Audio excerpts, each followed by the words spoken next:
Sunday morn. I travel to SBBC and learn about the Lord.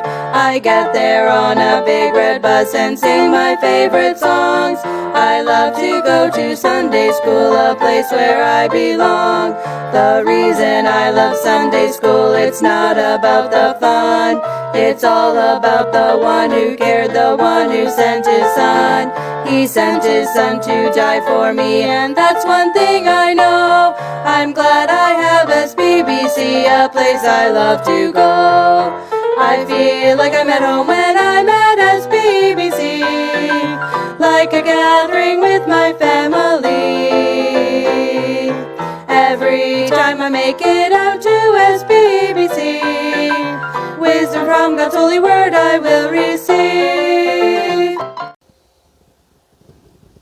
Good morning, kids from SBBC. I'm super excited that I had the opportunity to teach a Sunday school lesson to you all. I'm going to run this a little bit like a junior church, and so the best way to start junior church is with a song. So I have a couple of songs here for you. We're going to start with a great song that you all know. I've got the joy, joy, joy down in my heart. Of course, you have to smile while you sing this song, so get a big smile on your face.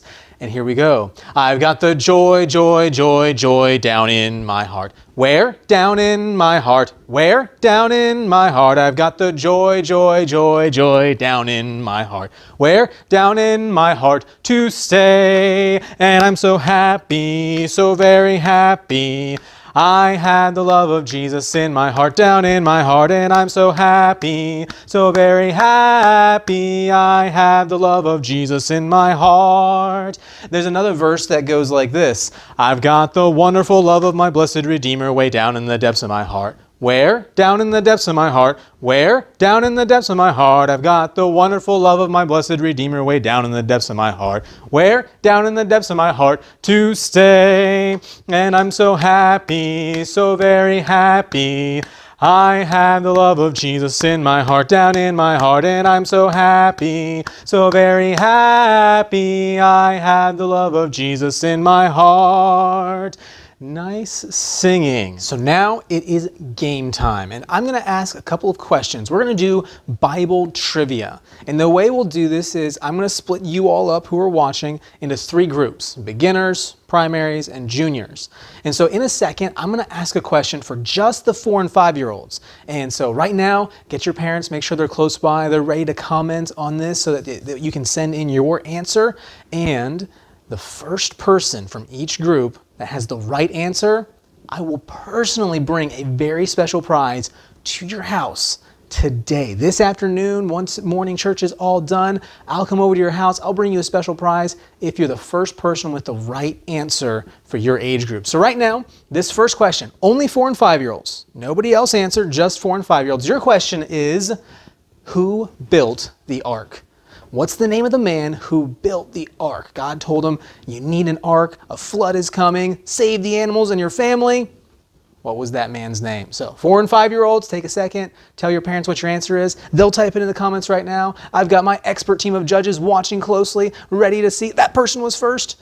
All right, I think by now we probably have some right answers in there. We've got some smart 4 and 5-year-olds. Next, for the 1st, 2nd, and 3rd graders, okay? So only those who are in 1st through 3rd grade can answer this next question. So get ready, watch closely. Your question is, who was Jacob's twin brother?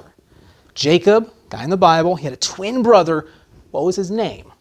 Have your parents type that in the comments, and we will look and see who was the very first person. Who was Jacob's twin brother?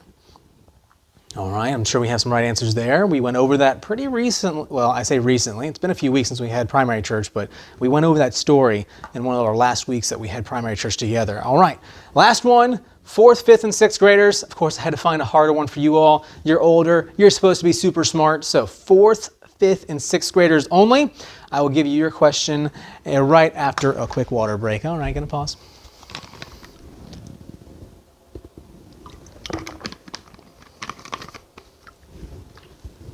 All right, I guess I can do the 4th, 5th, and 6th graders question. Your question is, what's the longest verse in the Bible? I just want the reference. You don't have to type out the whole verse. That would take a while. What's the reference to the longest verse in the entire Bible?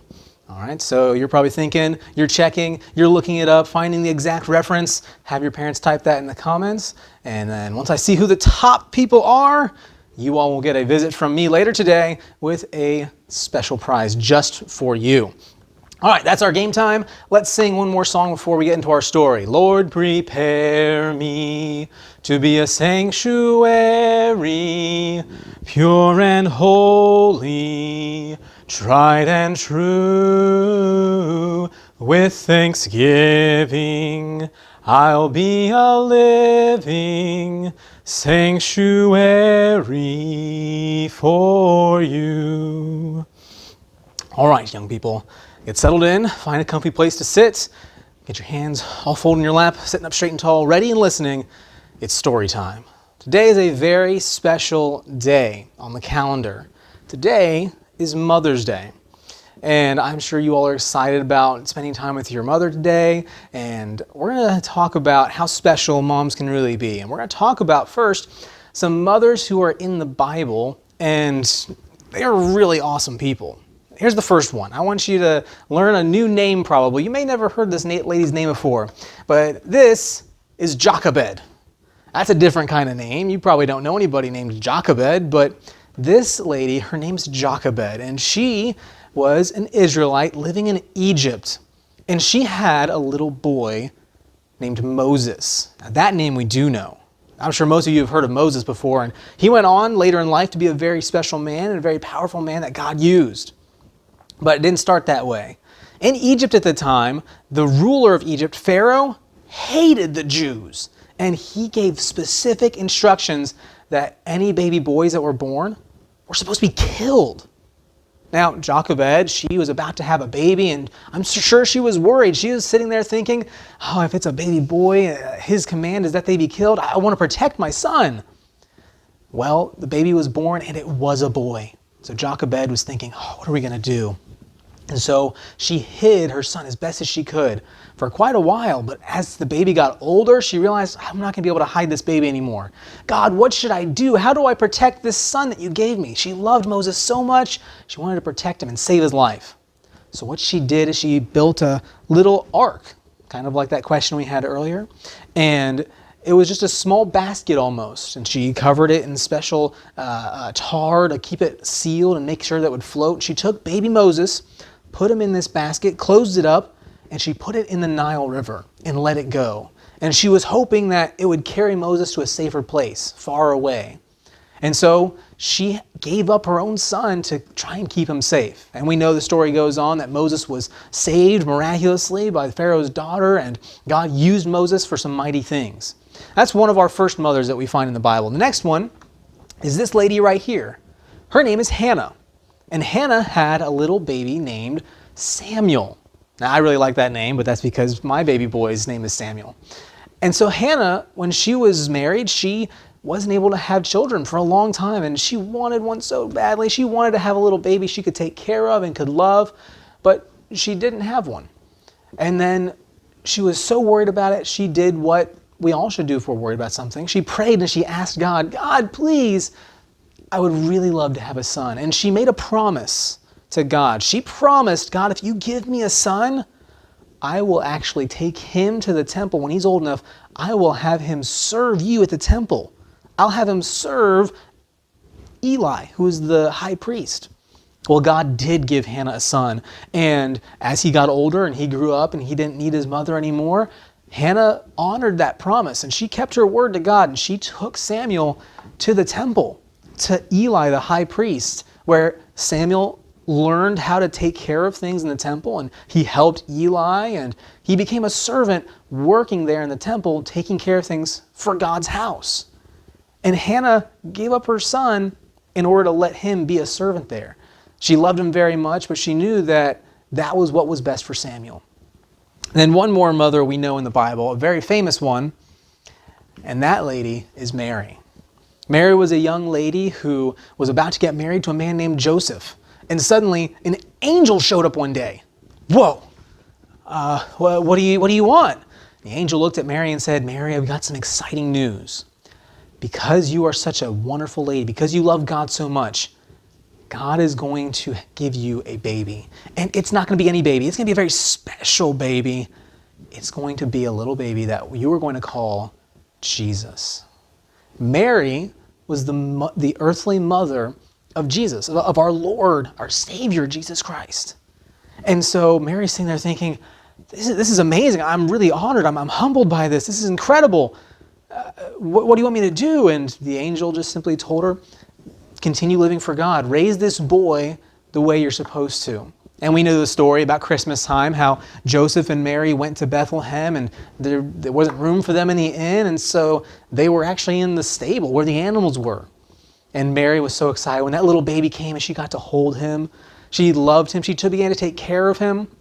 And then as that baby grew into a young man, Jesus began to leave the house. And Mary probably thought, that's my little baby boy, but he has to go and he has to do some important things. And Jesus would serve there on earth, healing the sick and taking care of people. And then one day, Jesus would have to die on the cross. And the Bible tells us that Mary was there the day that Jesus died on the cross. She had to watch her own son be punished for something that he didn't do and had to watch her son die on the cross. She loved him very much, I'm sure, but she knew what had to be done and what was best for him. So today is Mother's Day. And I know that maybe not everybody who is watching may have their mother with them still. Maybe some people who are watching, they don't have a great mother in their home. But those of us who do, we love our mothers. I'm thinking of my mom right now. I don't live with her anymore. I don't live near her anymore. She's quite a long way away, actually, down in Florida. But I love my mother very much, and she raised me and took care of me, and she made me to be what I am today. She helped to make sure that I did what was right. So what makes a good mother? I want you to think today, wow, that does sound like my mom. I'm going to tell you a little bit about what makes a good mother. And you think and say, wow, yeah, my mom does that, my mom does that. And realize, wow, we've got really awesome moms. The first thing is this: a good mother, a great mom, is loving. A great mom loves her children and loves others. And one of those things, when you love somebody, you want to take care of them more than yourself. And think about it. Isn't that what moms do? They do. They take care of their children. They take care of their family before they even think of themselves. That's a great mom right there. Always thinking of others, taking care of other people's needs. Another thing, a loving mom is going to take care of her kids. And what I mean by that is she's going to train them. She's going to raise them to be good Christians. Sometimes it doesn't seem like our mom is the amazing mom when she tells us, no, you can't have chocolate chip cookies for breakfast. She's taking care of us, though, because she knows what's best for us. She knows that eating a bunch of chocolate chip cookies in the morning is probably going to make us really sick. And so she wants to make sure that we're doing what is right, doing what's the good thing to do. And so she'll train us to do right. And sometimes that's kind of hard. When my mom would come in my room and say, you need to clean your room, I'm sitting there thinking, but all my toys are right where I need them, right on the floor. I can get to them easily. But she knew that the right thing to do is to clean my room up. And she was training me and teaching me to do what was right. A great mom is loving, and she's also a hard worker. I'm sure a lot of you can think right now, wow, my mom, she is a hard worker. She cleans the house. She makes all of our food. She does our laundry. She goes here. She gets groceries. And moms are really hard workers. And they do a lot for us. And oh, that's so awesome. But I want you to think about something. All that hard work that moms do, they don't get paid for that. It's not like a job where you go and you work really hard and then you get money for it. Moms don't get any money for doing the laundry. Moms don't get any money for cooking those awesome meals and taking care of you.